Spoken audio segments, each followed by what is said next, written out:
Hello and welcome to a very special build-up road to Cheltenham here on Balls.ie. In association with Ladbrokes, it's our live preview of the festival, which is now just 5 short days away. Can't wait. Delighted to introduce our brilliant panel tonight. First up, it's our main guest, to be honest. It's our Irish champion jockey, 12-time winner at the festival, including the last 2 Gold Cups. Be going for 3 in a row next Friday. It's Ladbrokes ambassador, Paul Townend. Paul, how are you?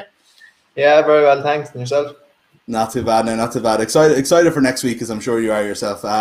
With Paul tonight, though, you may know this guy as a former Republic of Ireland international, but you might not know is that Kevin Doyle is also a keen horseman and actually breeds horses for National Hunt Racing. Kevin, this is a week you look forward to every year, isn't it? Probably more than Champions League or World Cup or anything else we're used to talking to you about. Yeah. When I was in England, we'd used Cheltenham. The season was going well, Cheltenham was our day out. Things are going well, we could celebrate. And if the season was going bad, Cheltenham was our day out as team bonding to try recover. We had more bad seasons than good, but we always managed to sneak down. So, yeah, I do look forward to it. Good stuff, good stuff. And finally tonight is the voice of the build-up road to Cheltenham, who's been running us through the storylines of the festival for a few weeks now. It's our own very own shaman of Cheltenham, Angus O'Mackeen. Angus, thanks for joining us as well. I also want you, if you're watching the show or listening, to do get involved. If you have any questions for Paul, please do leave a comment. We'll try to get to as many as we can over the course of the show. Also, just to note, if you are a Ladbrokes customer, or even if you want to sign up as a new customer now, there might just be a little something for you in your account for the festival this Sunday, so do watch out for that. Now, let's get to it. Paul, this is a unique week, I suppose. You rode at Cheltenham on Friday in March last year, and then you came home to Ireland, and you haven't been over to England since. It's been the world changed on the plane ride back, I suppose, from Cheltenham that time. It's going to be a weird experience coming back over again.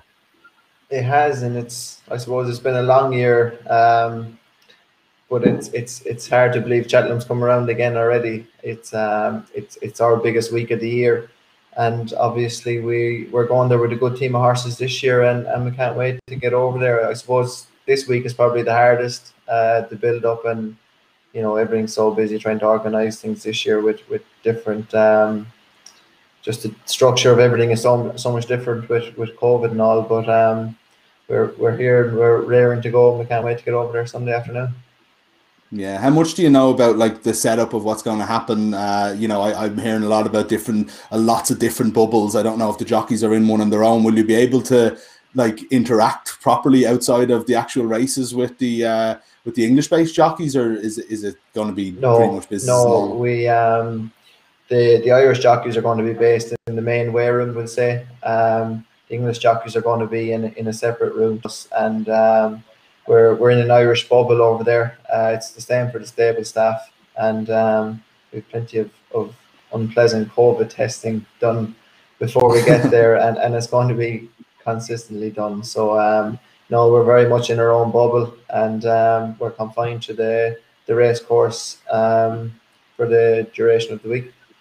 Yeah, absolutely. As viewers, Kevin, it's going to be a very different experience as well. You mentioned being over there, and we all know the roar of the Supreme Novices and so on and so forth, maybe running in and out the bookies during things, but it's going to be watching. It's a very different experience. I suppose we're a little bit more used to it now than we probably would have been.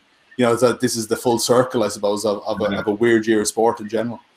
Yeah, last year I watched in my local pub and loved, really looking forward to that. I think we're just happy that's going ahead, to be honest with you. I think you can accept that at this stage, wouldn't you? Great distraction next week. Everyone's been stuck doing the same thing for seems like months and months on end. So just a week of something different. You can come in from doing whatever, and Cheltenham's on, and stuff starts to feel a bit normal, even if it's only for the week. So thanks to the lads and all of them for organising that so well and doing everything right that they're able to keep horse racing going, thankfully. Yeah, absolutely. An amazing year's work, I suppose, from all of them, and hopefully this will be the reward next week. Now, everybody want to hear Paul's take on some of his riders. He's got an unbelievable card of riders this year, or of horses this year. But Angus, you've been bringing us through some of the big talking points going into it. It's it's been a really tough week for racing. Let's face it. A couple of weeks, it's been in the news for all the wrong reasons, but as we've been doing the show, I've been getting more and more excited about Cheltenham because there's some unbelievable horses on show. There's some unbelievable storylines on show, and it does actually promise to be just an unbelievable week's racing, even outside of the special circumstances. Yeah, you mentioned storyline. Part of the storyline. How long do we have? how long is a piece of string? There's so many storylines in this year with small time trainers. Yeah. Trainers. I'm actually going to cut across your Angus there, sorry, just because I'm really struggling to hear you a little bit. So I'm going to let Shane go and fix that, and we'll come to you in a couple of minutes. Look, we did mention a lot of those storylines. One of them, Paul, is definitely going to be the 3 in a row, or the hopeful 3 in a row for Album Photo. It hasn't been done since Best Mate, hasn't been done by an Irish horse since Arkle. It's only been done 4 times in history, no pressure. But, you know, this, I think everybody just wants to know, how's he going? You know, he's had the same run in as he had last year with the New Year's Day in Tramore. Everything seems good from the outside looking in. How are you feeling about it? Yeah, really looking forward to it. I suppose we have a lot of racing to do before we get to him, but he is probably one of the most important rides I have there during the week. Yeah, he's in great order at home. Paul Roach rides him every morning. I don't actually get to sit in him a whole pile at home, so I'll have one more sitting in before he goes to Cheltenham. But everyone's very happy with him, and you know it's not going to be easy to go for 3 in a row. But I didn't ever believe I'd win 1 Gold Cup. Couldn't believe I'd won 2. So 3'd be really magical, I'm sure. It'll be some achievement. Who else, Angus? I'm looking at the lineup for the Gold Cup, and it seems to me there's a lot of horses in there outside of Album Photo who are you know, possibilities of a lot of other races throughout the week. Like, so I don't know whether you get the sense that maybe we're shying away from taking on the favourite. Yeah, I think it's a pretty open race from my amateur perspective. Anyways, I think you can make cases against them all. You can make cases for them all. You know, it's very open. As we were saying, like, we were kind of getting carried away last week or the week before with the 2 novices in Invoy and Monkfish. Looking forward to next year already. But you know, they're all these horses are there on merit. Like you have Album Photo obviously going for 3 in a row. You have, like, a horse I really like is Native River, a former champion, and he seems to be coming in under the radar. You have a King George winner there. You have Champ, he was probably the performance of last year's festival. You can keep going. And it's probably what's so special about this year's festival is you're looking at a Gold Cup in particular that there's so many big contenders that really could win it on their day, and it's probably one of the reasons why there's so much excitement this year. Yeah, absolutely. Yeah, Kevin, do you think Album Photo is I don't know, a shoe-in is the wrong word. I mean, he's only 5-2. Like, it's not as if it's not like heavy odds on or anything like that. And you know, from Paul's point of view, obviously we hope to see him in the form that he was in the last couple of years. But it does seem like that in an exciting way from a punter's point of view, or from a viewer's point of view, rather even than a punter's, there is a kind of an excitement there that, like, it does seem like he's a horse that's challengeable, at least. Do you know what I mean? In terms of us getting the Gold Cup, maybe we'd all love to see him get the 3 in a row, but it's not a foregone conclusion either. No, I would love to see him get 3 in a row. I think it's just his sort of style as well. You know, he does enough. You know, and he's good that way to watch. I think I saw the Tramore race over Christmas there, and I just thought it was really impressive first time out, and it was. I think the ground was fairly tough on the day, and he still looked really impressive and did what he had to do, and won. There was no fuss about it. Jumped well. So yeah, hard to, you know, you'd like to see him do the 3 in a row. Champ the other day, he ran, was it 2-3, so he ran over 2 miles, which was very interesting. And he looked really impressive. You know, running over 2 miles, jumped really well. You know, showed pace over 2 miles, and you know he stays the 3 as well. So he'd be, I suppose, one to look outside of Album Photo. His second favourite champ anyway, and he's, you know, impressive last year in Cheltenham. But I suppose he'd be the one I'd say might put it up to Album Photo. Yeah, absolutely. Well, that's the Gold Cup. I know, Paul, you don't give too much away, but I think a relatively positive. The other one of we'll go through the championship races, but I suppose if you have a big chance at Album Photo, you definitely also have a big chance on Wednesday in the Champion Chase. Chacun Pour Soi, me and Angus have talked about this horse already. Like, he looks like it's a special horse. Have you felt that when you've been on him? Yeah, very much so.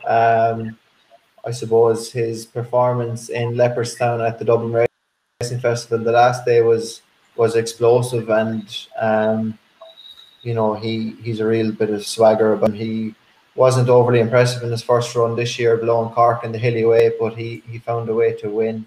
But he's just built on that his next 2 runs, and you know, he destroyed a good field at the festival in Dublin.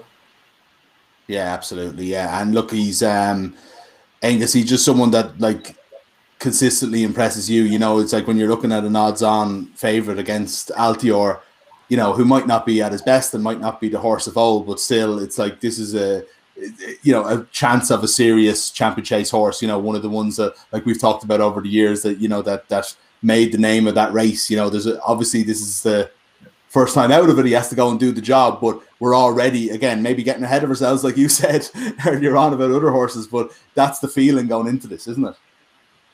Yeah, that's definitely the feeling. I suppose the big storyline here then is like Willie's never actually won the champion chase. I think it's probably the one big race that he just hasn't managed to get the monkey off his back with. Yeah, you have Altior. Like Altior's still a champion. Like he was still. It's strange that there's a horse there that you're considering probably one of the best of all time, or you're certainly putting him up in that conversation among the best. And yet, you know, Chacun Persois is still such a heavy favourite. Like, you know, he's favourite for a reason. But I suppose the one little thing you probably should try and make a case against him, you're thinking he hasn't actually gone to Cheltenham and done the business there yet. He hasn't got the chance. Sometimes I wonder, do we look into that too much? I'm not sure what the jockeys or someone like yourself, Paul, what you would think of that. Do we read into that too much? Because surely, you know, he's done his proof so much already that is it going to make too much of a difference going to Cheltenham?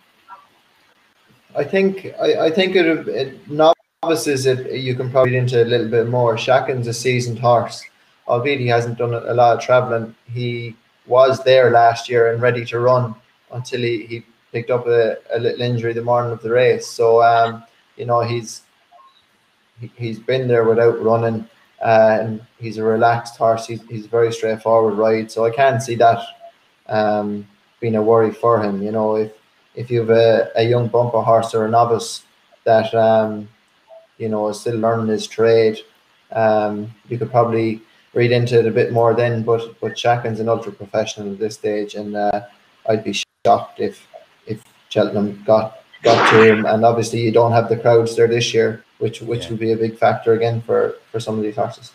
Is the cliche of we don't know what a horse is like until he gets up the Cheltenham Hill, or, you know, I know courses are different and you do have to take it into account, but is it a little bit overblown, do you think, in general outside of Chacun? Yeah, look, we all know how stiff the hill is in Cheltenham, and how quick races can change, and I definitely learned that last year when Barry robbed me on Rachel in the RSA. So no, look, the good ones win there. It's a fair track. It sorts them out, and yeah, I suppose it's probably shown more in the Gold Cup. When the 3 milers have to step up to 3 1/4 miles, you know. Yeah, absolutely. Yeah, Kevin, I know you've been interested in this race as well, and it's not for Paul's horse; it's for the legend Altior. Why is that? Yeah, I'll be cursing you in this one, Paul. Sorry.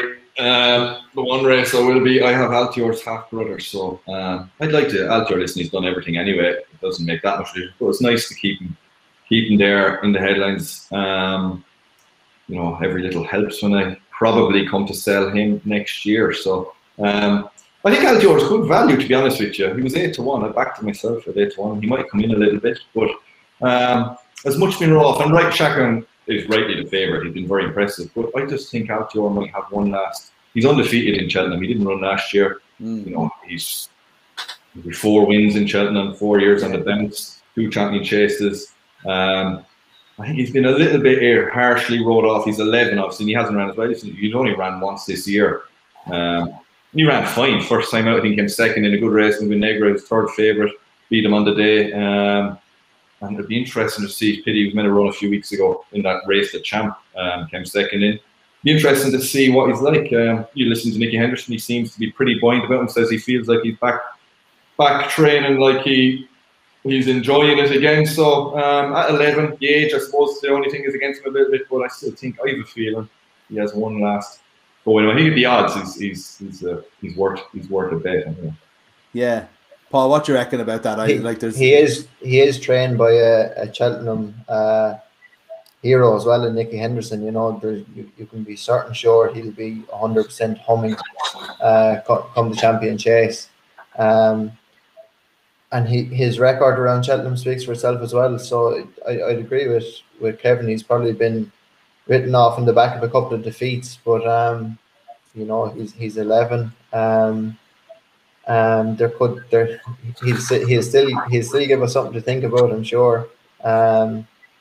But I just think, you know, I'm hoping Shacken can show himself off over there this year. Yeah, absolutely. It does make for an interesting race. I think it kind of shows that we've been talking about the Champion Chase for probably double the time we talked about the Gold Cup. It just shows you the level of interest that's there, and having a horse, an unbeaten horse like Altier. We haven't even mentioned that Little Oak won the race last year, so you're up against two champions there. So certainly looks like one to watch. The other kind of championship races, Paul, are kind of a little bit more. I don't know if they're up in the air for you, but there's a kind of a few options for you there in the Champion Hurdle, and I know Angus is definitely interested in one of Willie's new acquisitions. Yeah. Sorry, James de Burley. James de Burley, yeah. He's Simon Menier and Isaac Swade horse from France. He's come with a huge reputation and a huge mark. So I suppose it's hard to. It's hard to evaluate his French form. I suppose there isn't too many lines to go through over there, but what he's done at home is very nice. He's definitely a horse for the future, but it's not ideal to have his first run outside France in a Champion Hurdle. It's going to be a huge ask for him. Obviously Patrick can't ride there this year, so Sharjah's also there in the ground is probably the main key for him. Yeah, Sharjah. Is that likely to be the one that you're riding, or you don't know yet? Yeah, it's undecided yet. Obviously, the Simon Menier and Isaac Swade have Daryl Jacob as a retained jockey as well. So I'm not sure how that's going to work out yet. All right. Okay. Well, we'll see how we go. Honeysuckle is the horse to watch here, lads. I think. I don't know, Angus. This is a horse that you love. Yeah, we talk about superstars this year. There seems to be far more, certainly from my point of view, superstars or potential superstars coming in to this year's festival. And you think, like, you're looking at it from a week out, and you're saying to yourself, this could be really the platform where a generational star sets off, and trying to find who they are. And Honeysuckle is certainly up there. It's almost impossible to make a case against her. Some people have said maybe the ground, if it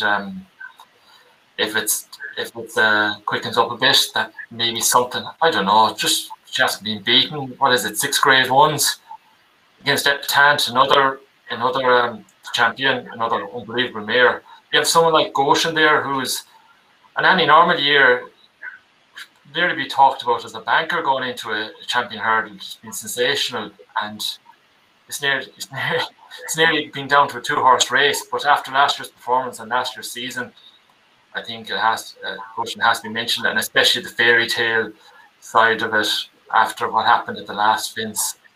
There's kind of an any power ring to it if he manages to especially overcome the 2 classy mares. This is definitely, I don't think there's any question about it. I don't think there's anybody really arguing either or debating it, that this is the race of the festival. It's on the first day too, so brilliant. Yeah, absolutely. Kevin, do you have any thoughts on the Champion Hurdle? Yeah, Epitante, like going back to Troy Winnett again, she was out of sorts watching that race. Her last race, and Nick Henderson said she had a bit of back issues or something like that. But I don't think his horses were particularly going that well at the time either. So she might be back to her best. Goshen as well. Yeah, I'm on that one. He ran on the flat and everything over the summer, and he wasn't going well at all. But he came back in his last race, won really impressive again, and that sort of looking outside of Honeysuckle, Epitanta, I'd like either of the mares to win, to be honest. But pushing, it would be nice also what happened to them last year, and for Gary Moore to, have that chance to come back again, make up for that. They would. I think everyone would like to see him have a good run as well.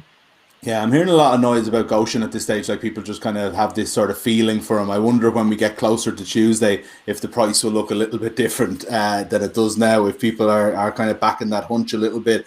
But look, Tuesday, Angus mentioned it as maybe the race of the festival, Paul. But your first two out in the Supreme Novices and the Arkle are two really, really interesting runners. Appreciated is favourite in the Supreme Novices, but I think one of the more fascinating races of the whole festival is the Arkle this year, because you're on Energamine. Is that the way we pronounce it? We've had a go at it a couple of times. It's as good a shot as that. Energamine. Anyone has had anyway. Yeah. I think the ground is going to play a huge thing for the first day of the festival in a lot of races. Like back to the champion hurdle, if it comes up quick, it's going to be in favour of Sharjah, Epitante, them type of horses. But I suppose as a rule, it's going to be slower in the first day of the festival, or they'll try and have it that way, and that definitely brings in Honeysuckle Stamina and Goshen. He can gallop and go proper gallop on really testing ground, which he showed the last day. Appreciated would, I suppose, at the start of the year we thought he'd be in the Ballymore. He's just surprised us. The pace he's shown over 2 miles over hurdles. He's normally a very good jumper. He made 1 or 2 slight mistakes the last day in Leopardstown, but when Ballyadam came to him, he pulled out plenty again. And just with a bit of juice being in the ground on the first day, you think that would be in his favour. Obviously, Harry Fries looks the strongest of the English horses in the Supreme. Yeah, absolutely. And Energamine then, and it's like the betting would have it as a 2-horse showdown. I'm sure there's more that have something to say in that, but it's like you're looking at like 2 undefeated horses. It just looks like it's going to be a brilliant race. It does. I think Energamine and Shishkin will be first and second, but I think All Mankind will play a huge part in the race and in the setup of it. I wouldn't swap my lad for anything. What he's done this year has been exceptional in my eyes, to be honest. I'm not a huge time man or anything. I usually go on more of what I feel underneath me, but the times of what he done in Leopardstown the last day with compared to Shaq and Force-wise, it looks exceptional, and he was doing that at his ease. Again, he'd appreciate a bit of juice in the ground, but I don't think proper good ground will inconvenience him either. He'll jump with any horse, and I think that's his biggest asset, that he can kill horses off with the ease at which he can jump. Yeah, he's definitely a 2-miler, is he? He wouldn't. He's entered in the marshes, but you reckon he's got it for 2 miles? No, he's a 2-miler now. He's a Grade 1 winner over 2 miles, and that's the route he'll be going. And when you can jump as well as he does and lie up with the 2-milers, he's going to hit the line really strong then as well. And it's going to take a fair one to be able to match that, and you're not going to outstay him over 2 miles either. Yeah, it's as good as the start to the festival as you'll get, Angus, isn't it? A brilliant Supreme Novices, and then like an Arkle where you're talking about like the possible 2 favourites of the Champion Chase next year, and that's before we even that's the disrespectful straight away to Shaq and Francois, who we've just set up as a champion of all time there only 10 minutes ago. Yeah, it's a fantastic run or start the festival. And I think from listening to lads that are jockeys, I think that's really, really important. Anytime I've heard interviews with jockeys talking about Cheltenham, even trainers, it's always been getting that first one off your back. You don't want to be going into Thursday or late on Wednesday still waiting for that winner. Now I know it's there's empty stands there this year, but I'm sure the same pressure's there, and I think Paul's got a fairly nice hand there going into it before the champion hurdle. But that being said, I don't know, this is purely coincidental if you want to read into trends, but favourites don't actually have that great a record in the Supreme. I think was it Altior? I think may have been the last, or Duvan. I don't think Altior even was the favourite when he was in the Supreme. I think it may have been Duvan. So there's that, but I mean, you can't be, you're really delving into it and digging into it and trying to make cases for different horses when you're starting that. But at the same time, that's a fact. Favourites haven't done well in recent times in the Supreme, so it'll be interesting to see how appreciated it goes. Fair to say, Irish horses have done well though, so maybe that books that trend. But Kevin, I don't know if you have any thoughts on either of those races. The Arkle, it's nothing special. It's Shishkin. I thought a serious looking horse. Just seen him run. Hard to past him. He seems to be the apple of Nicky Henderson's eye these days, and understandably so. So he'd be the one, I think. Just seeing the pictures of the horse as well, he just looks a serious animal. So Shishkin for me. Paul, Adam on Twitter here is asking who's Paul going to ride in the Ryanair. I think it's the $1 million question, because even just looking at Willie's horses here, he's got Allaho 4-1 as favourite, Min 6-1, Mellon 6-1. These are all on Ladbrokes, and Kenboy, who's also a question about whether he's going to go in the stayers.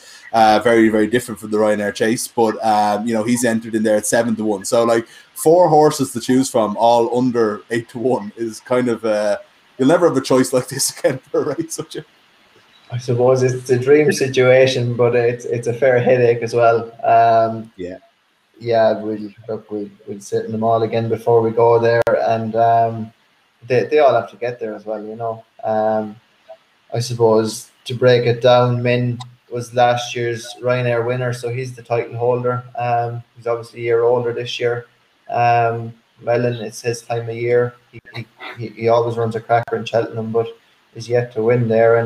And I think this is Allaho's trip. I think dropping back from the staying chases he's been running in, let get on with it here.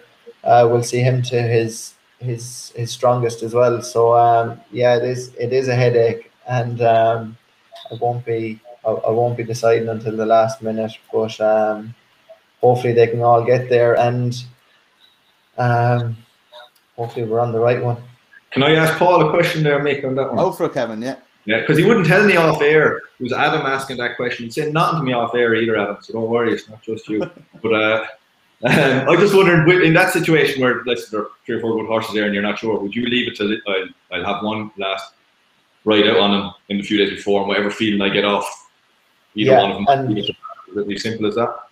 Even what gets there, horses can get, and they've all been there before, but even to sit in them in the morning when they arrive over there, see what settles in, well, something might just, because they're the little, that's what it comes down to, is tiny little details like that, and something might just land on there and come alive, because I suppose it'll be different this year without the crowd and everything, but you'll still be able to feel it in the air. Like when you arrive in there on a Sunday night, there's a humming that goes about the place, and some horses grow and some horses don't when they get that. So yeah, I'll be speaking to the other lads that are riding them at home: Ruby, David Casey, Patrick Mullins, Danny, all them lads as well, and try to come up with the right one. I have an agent, Kieran O'Toole, then does a lot of the book work,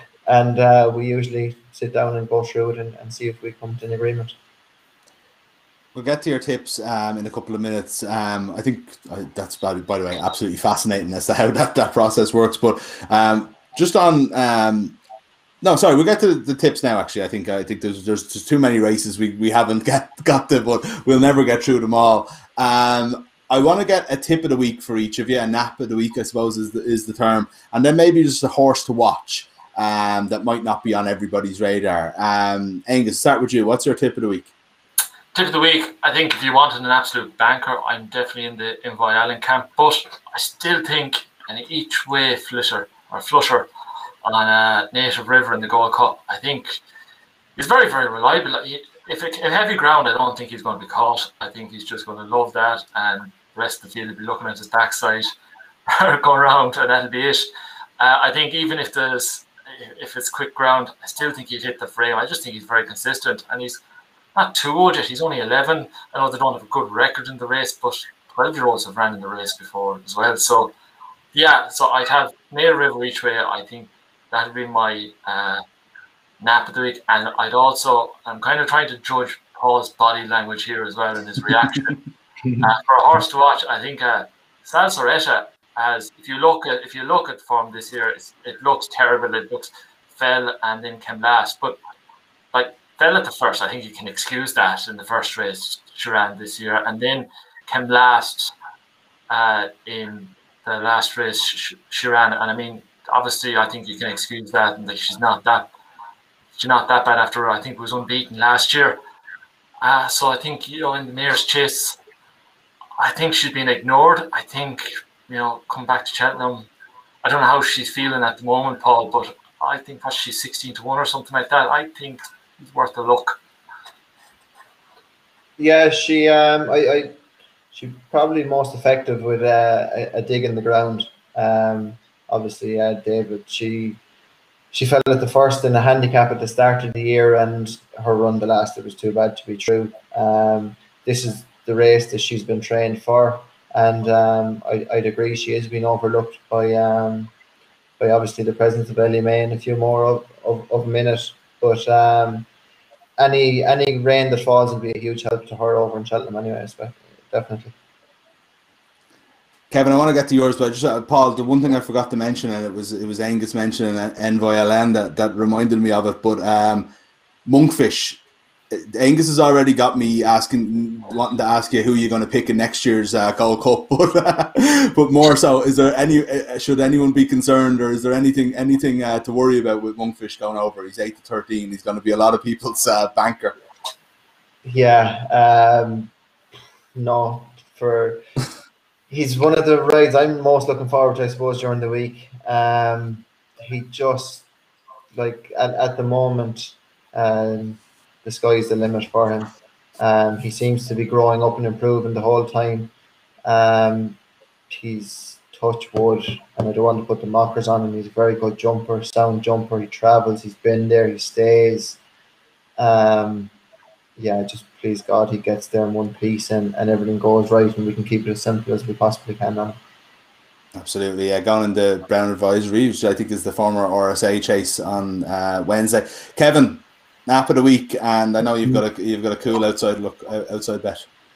Yeah, nap of the week now after listening to Paul and Monkfish. He seems very confident to me, and the first time seeing different horses tonight, that's the most excited I've seen him talking about a horse, and most pleased and looking forward to riding stuff.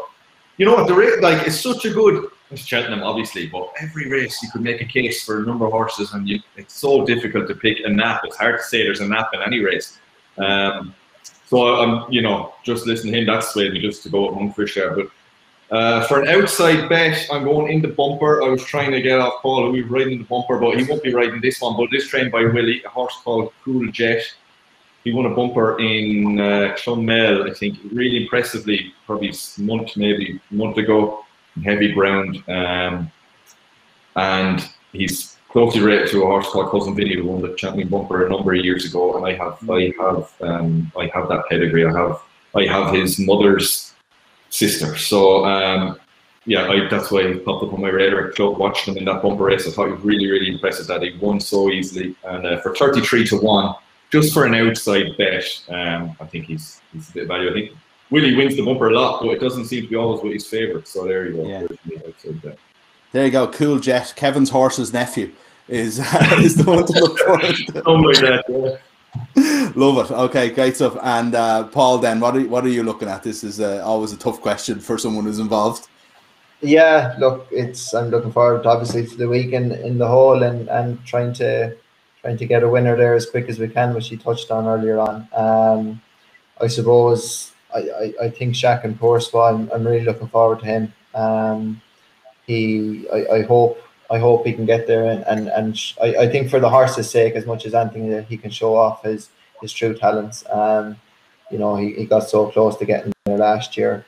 And as an each way bet, I think Franco Deport in the Arkle, I think the race will be set up for something coming from behind to rob third place. And you know, his run behind Energymine and obviously his win at Christmas are probably overshadowed by the hype over the top two in the betting.